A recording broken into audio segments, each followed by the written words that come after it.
Welcome back to Face the Nation. Let's reflect now on the testimony of Cat Matlala. He has just concluded his testimony at the parliamentary inquiry this evening after 2 days of tough questions from members of parliament and the evidence leader. Are you satisfied with what he has revealed so far, or did you expect more? He told the committee that the former police minister Bekele used him as his cash cow. He says he gave the former police minister about 500,000 rand and claims that when he stopped giving him money, that's when he got arrested.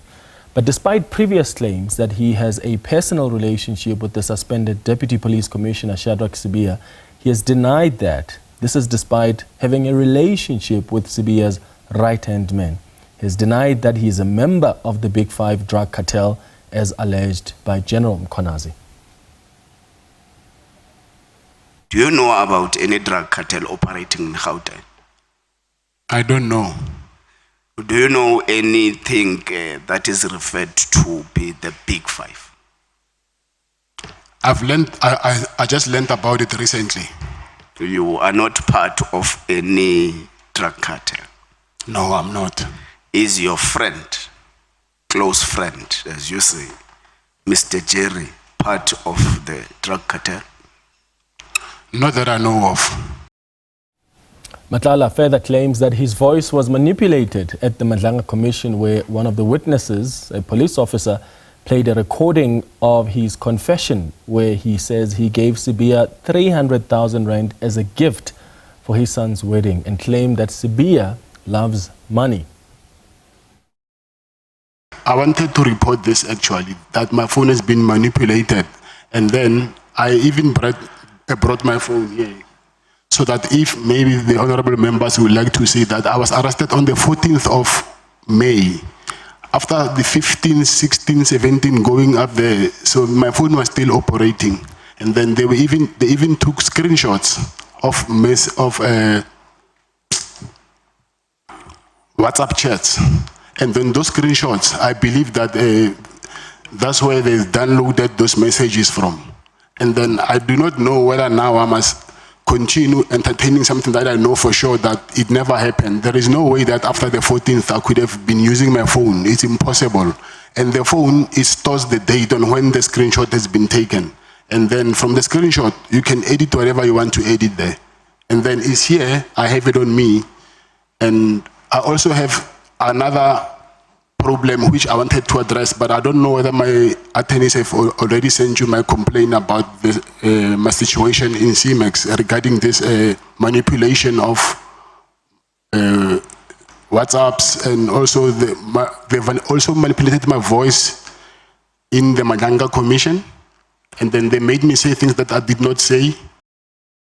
Asked about the disappearance of Pretoria businessman and farmer Jeribu Shoga, who was abducted in Pretoria a year ago, this is what Matlala had to say.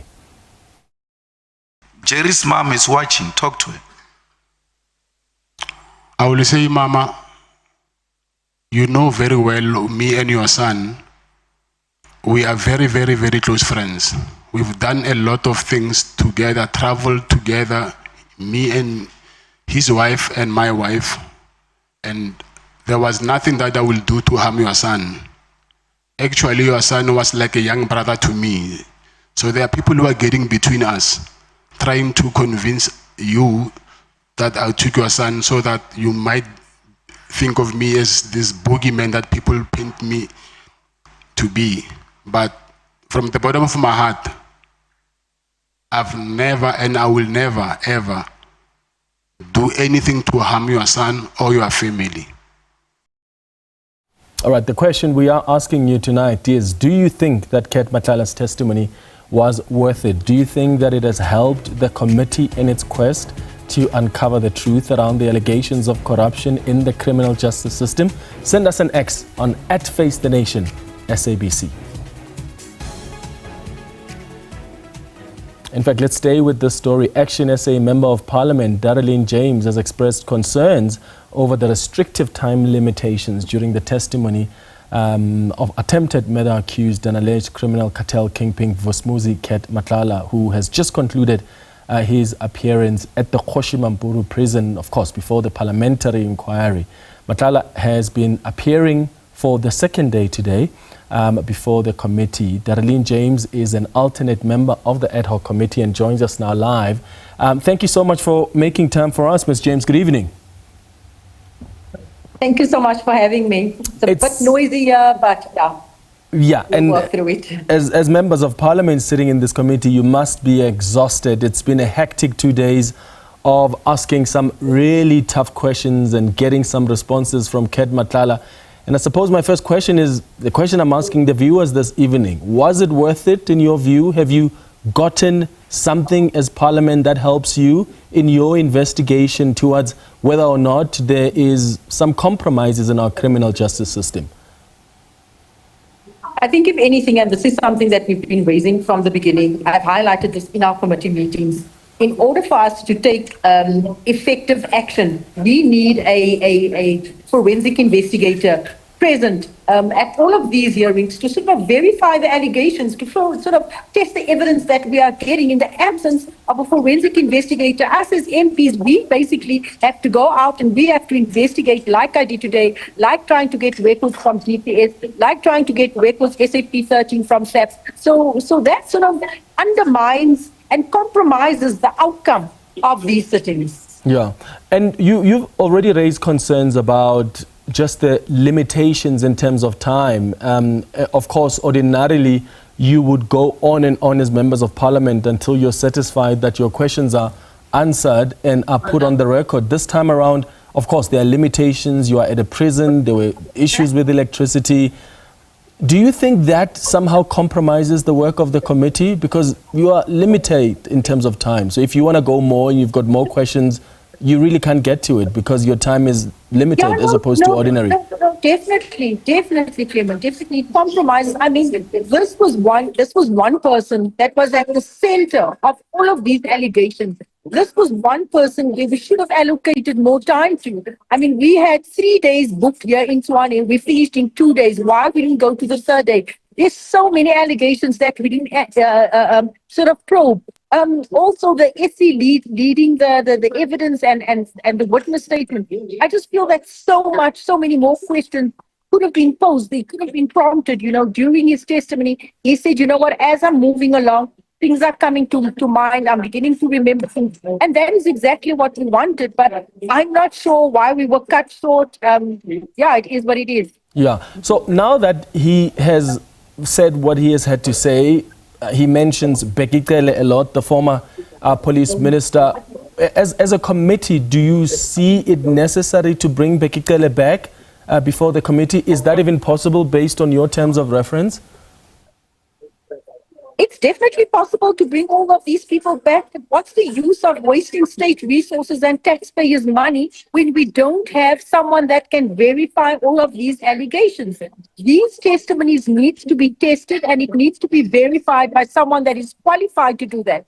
We're going to go around and run a rat race and continue with this forever, and we're going to keep bringing on people back and opening new cans, at which point we say, enough already, we are concluding and this is our recommendations. And speaking of concluding, the chair of the committee just announced that Parliament has granted another extension. He just hasn't indicated how long that extension is. Do you have any idea as to what's the next move from the committee's point of view? Are we going to start hearing more testimony in the new year? How much of time does the committee have to conclude its work?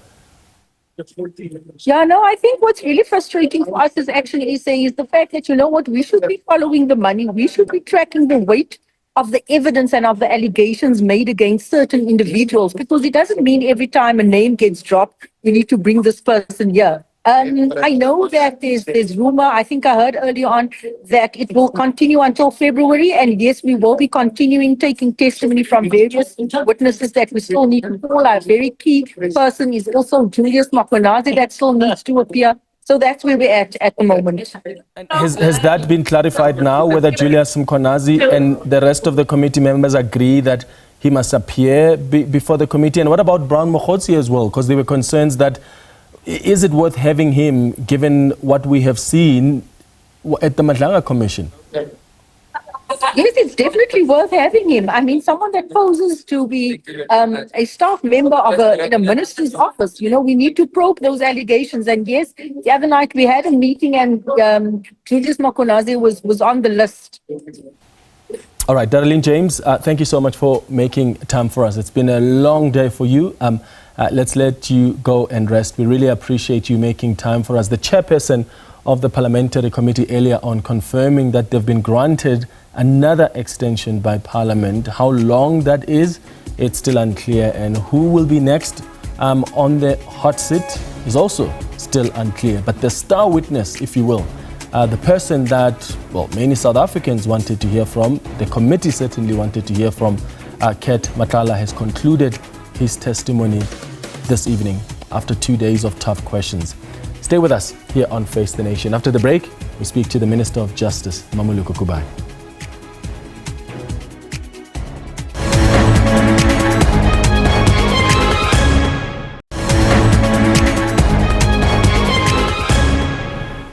Welcome back. So we've been asking you what you think of the testimony of Cat Matlala. Do you think that it does somehow help the committee in its quest to get to the bottom of the truth in as far as the allegations of General Mkonazi are concerned, that there's corruption and infiltration in the criminal justice system? Let's look at some of your tweets.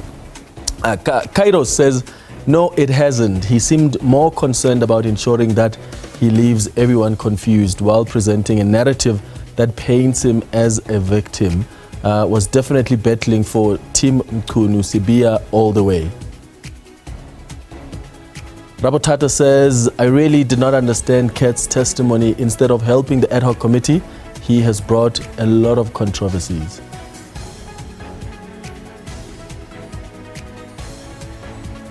Right, we'll leave it there for now, but thank you so much for your responses. Let's move to this now. 6 candidates have been shortlisted for South Africa's next National Director of Public Prosecutions. The advisory panel for the selection of the NDPP, chaired by the Minister of Justice and Constitutional Development, Mmamoloko Kubayi, has identified 6 candidates from the 32 applications. Among the shortlisted candidates is the former NDPP advocate Menzi Simelane, advocate Hemion Cronje, and advocate Andrea Johnson, and the current head, who is the current head of the ID. NDPP Shamila Batoyi retires in January after a term. Mmamoloko Kubayi is the Minister of Justice and Constitutional Development and joins us now in studio. Minister, thank you so much for making time for us. Good evening, and good evening to your viewers at home. Let's start with the decision that was taken to extend the recruitment process. Was it a week ago or so? Yes. Why was that decision taken? Look, we issued an advert to say those who want to apply can apply, and other organization who wants to nominate can nominate, and issue the criteria of what people should be. Obviously taking from the NPA Act, and also in terms of what the organization is looking for. So out of that, we then got about 27 applications. Out of the 27, only 6 met the minimum criteria. So we didn't have to shortlist it. To look at a person, this is Clement. Clement does not have 10 years of executive experience, you put aside. You look at this person, is he a lawyer? No. Does he have prosecutorial experience or some level of experience there? No, you put aside. So it was just to look at minimum requirements. Even the 6, it's not a shortlisting. These are the only people out of 32 that could be the minimum requirement. I mean, that's a small pool if that 6 comes from 32 and it's not even a short list. It's just we didn't the minimum shortlist. requirement. What does that mean? What it means, and this is, we really reflected as the panel.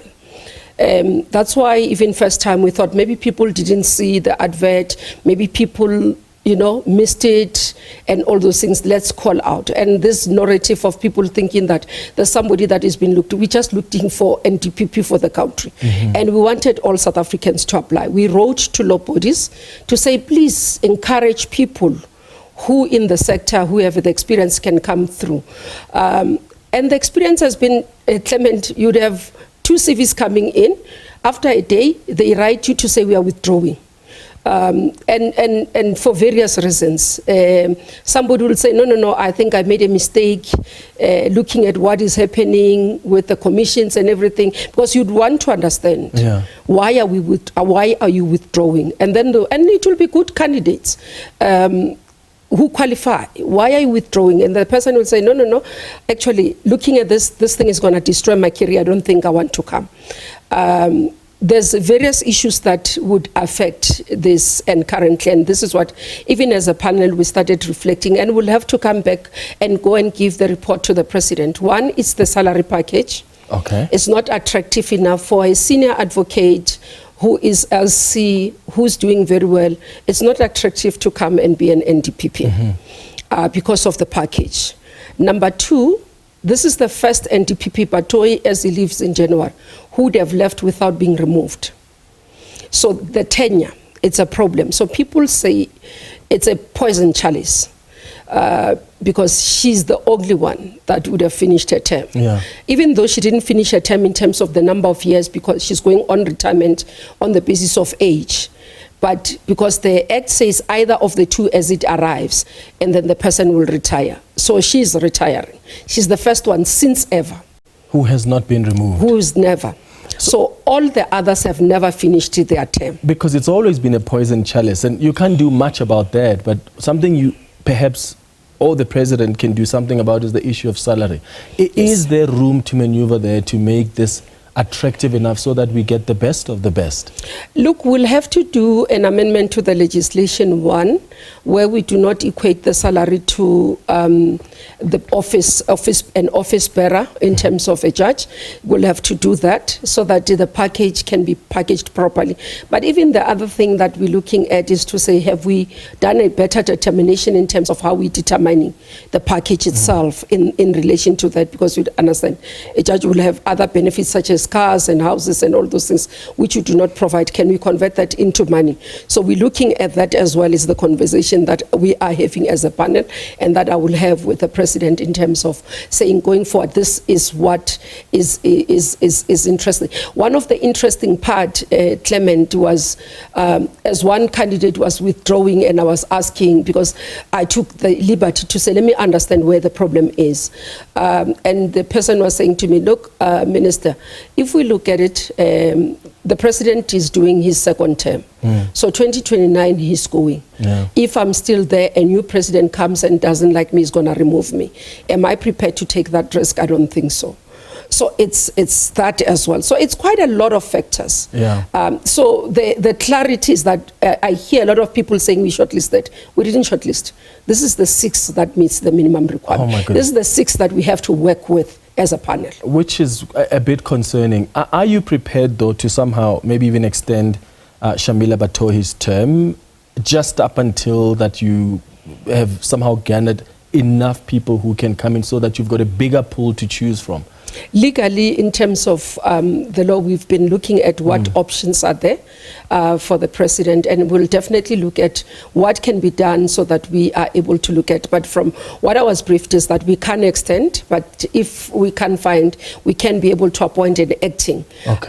But because she has reached the age of 65, she can't be on the position by end of January. Not even for another year? No, apparently that's Okay. the advice, the legal advice I receive. So it's those things that we look into. If we can't, we go through this process, we interview, we don't find, because as I say, it's not, we didn't even go to suitability.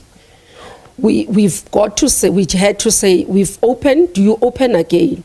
What would trigger people to reapply when we've opened twice and they never applied? What would trigger people? So we've got this ones that meets requirements. We'll have to test their ethical standards because it has to be fit and proper people. So what we have done, we've sent them a questionnaire, all the individuals. We send them the letter that you've reached this stage. This is the questionnaire. The questionnaire deals with their legal background. It deals with their prosecutorial experience. It deals with their management experience. For example, somebody will apply and say, I'm a CEO. But you can find that the CEO is CEO of 10 people. Therefore, can't have the complexity of managing and running an organization like that. So the questionnaire asks you, have you managed, and how many people have you managed? Have you been charged? Have you been found guilty? Have you been dismissed? We deal with those issues. Do you have any health issues that we must be concerned about? Because you don't want a person to arrive only to find they have a terminal illness and then they're not going to be in office forever. Somebody can say it's discriminatory, but at least let's make the decision knowing that this is what we are doing. Disclosure is important. Also financial situation, because you don't want a person to arrive only to find they have debts and then they start taking money to pay because they are over indebted and they have financial problems. So we're looking at that. So the questionnaire will go into the suitability. And then out of that, and also we're doing pre-screening, which with the candidates, I don't expect anything much because they're currently practicing and all those things. But the suitability of the questionnaire then will take us into the interview. Okay. Yes. So was everybody supposed to apply, or could people be nominated? People couldn't be nominated. We did it dual. Also, so some of the people that are now, 6 of them, some of them have been nominated and didn't necessarily apply for the position. Yes, they didn't apply, but you had to accept the nomination. Okay. So you've been nominated, you must accept the nomination and provide a CV. So is the closing date is out, or can we make a public announcement now for people who still want to apply to do so? Look, we've closed, but if there's somebody who says I'm fit and proper and all those things, we can go back to the panel and say, because initially the panel wanted to shortlist 12 people. As I say, if you look at our first statement as the panel, we said what we would want to do, we would want to have a 12 pool that we take into an evaluation process that would be able to, and we were looking at least giving President 4 names so that he can select, so that we say there are 4 people that are suitable to be appointed. At this rate, it's not looking very good. Yeah. Do you think that part of the reason is because, there's a public broadcast of these sessions, so when they're being interviewed, so that can be intimidating for other people? Yes, I think that as well plays a role. But equally, if you remember, a national director of prosecution will be in the public domain. I mean, look at the inquiries today. That person will have to be able to be fair and confident to do these processes, sit in an ad hoc committee and testify, sit in an inquiry, sit in a commission and testify. So if a person can't have the confidence to come and sit in a panel for an interview, surely that person can be suitable for a position like that, because these things comes with the territory. All right. It's like a minister who says, I'm afraid to come in front of a camera. Well, there are ministers like that, I can tell you that. No. So lastly, Minister, can people now comment on the suitability of these candidates? What's the next process now? Yes, we've published the names, we're saying suitability. While we've asked them the questions, we're asking the public, is there anything you know about these people in terms of fit and proper that they shouldn't be? Your objection type of things, your inputs around to them until Friday next week. And then we'll take that. Based on the issues that we get, we'll give the candidates an opportunity to respond to what has been raised by the public. And if there are serious issues that a person, we might even decide as the panel perhaps to say you can't even come to the interview if there are serious issues. Because if somebody has a criminal record that we don't know, we'll have to pull if somebody, so it's those things that we've got to look at as a panel. But we've already communicated, we said to them, if there's any changes, we'll communicate. We had to notify them that we are going to publish your names, and that's what it comes. But I guess it's what is needed, because South Africans want the comfort that whoever is going to be appointed is going to be a person who's fit and proper. Is going to be a person that will stand to the time. Is going to be a person who can take decision without fear or favor. And that person has to be scrutinized publicly. Yeah. Before I let you go, there's a judge who's appeared in court. How concerned are you as the Justice Minister about just even the confidence in the courts that's already under strain? The Chief Justice released a statement talking about the recent statistics indicating a decline in public perception in the judiciary. When South Africans see judges also appearing in court and, of course, innocent until proven guilty, that does affect the justice system. Look, yes, it does. It's really sad to see something like this happening in our democracy. I guess it goes with maturing of democracy. But I do want to say there are quite a number of judges as well still who are fit and proper, who have ethical standard, and therefore one person shouldn't, put a black mark over all the judges. And the appeal even to continue for all the judges to uphold their oath of office, to ensure that we do not have the institution itself suffering a setback, the institution itself, people losing confidence in our institution, the judiciary. That would be a sad day if we have that. And that's why we've got to call for everybody. Actually, I say this, Clement, that in the justice system, there isn't a room for mistakes, especially this type of things. When this happens, it does put it, because of the sensitivity of the environment and what we deal with. A judge is a person that actually can constrain the freedom of a person. So that's why the importance of upholding their oath of office. And obviously, we'll look at this. It's just as said, though he's not guilty, but just the fact that a judge has been charged, it does send a negative impact, and it has a potential of eroding trust from public on the judiciary, and we'll have to work hard to ensure that that is not done, because it can damage our institutions. All right. Mmamoloko Kubayi, Minister of Justice and Constitutional Development, thank you so much for making time for us. Thank you. We'll be back after the break.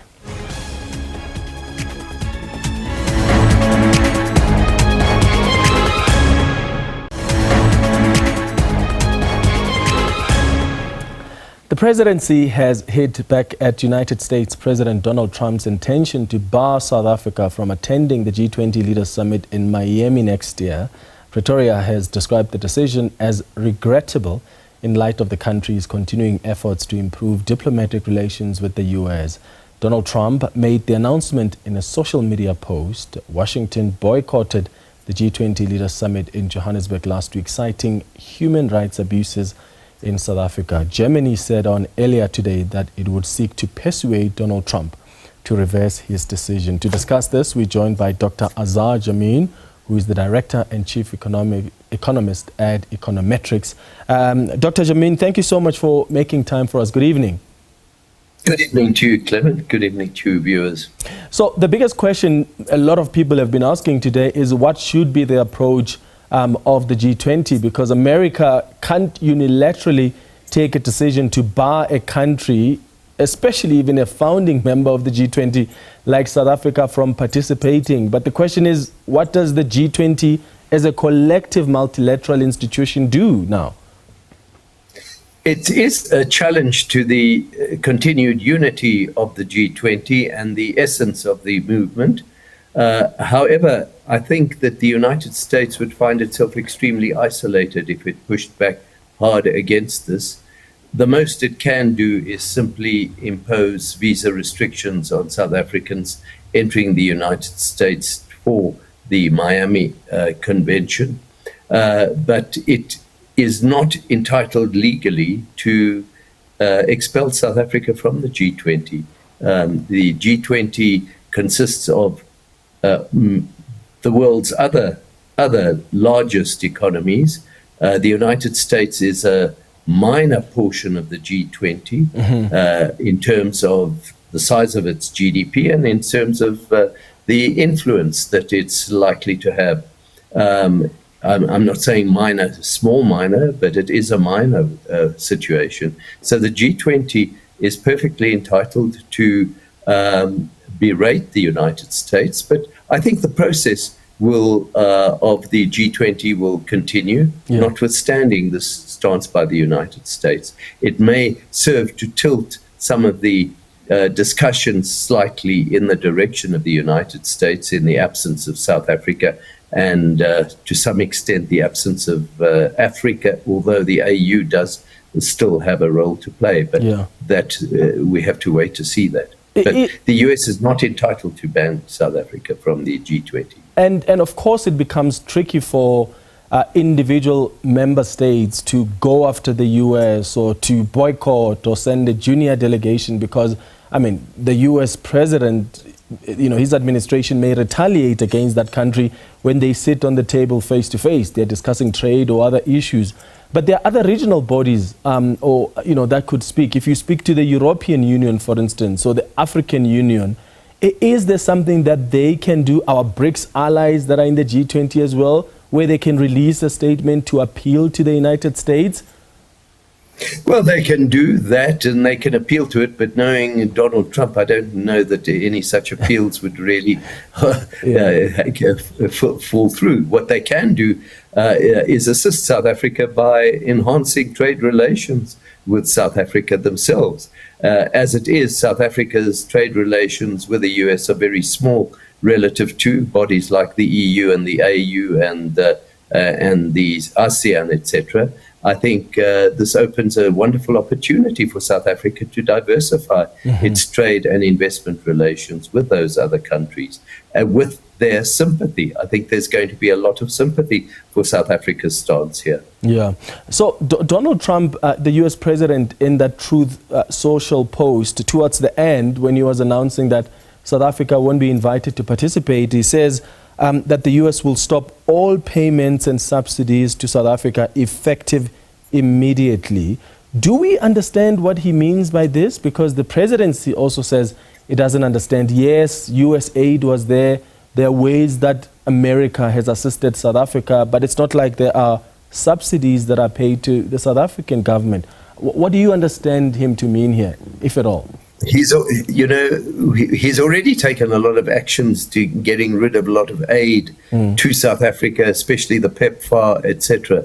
To stop payments, does that include payments for platinum, palladium, chromium, titanium exports to the US? If that is the case, that obviously would be very damaging for South Africa, but it would also be extremely damaging for the US economy. Should we be concerned about AGOA? And I know consistently this has been the conversation, but the more the tensions are strained further, the more that concern just becomes more solid. You know, AGOA and our trade relations with the United States really form a very small part of our overall trade relations, 3% of the total. Yes, there is another 4%, which comprises PGMs and other critical minerals such as manganese, chromium, titanium, and the like. And that is where it would really hurt us. But thus far as we know it, those have been excluded from trade sanctions, unless, if Trump says all payments to South Africa, that would include payments for purchasing our minerals. If he stops that, then where's he going to get some of those minerals, which really, take chromium.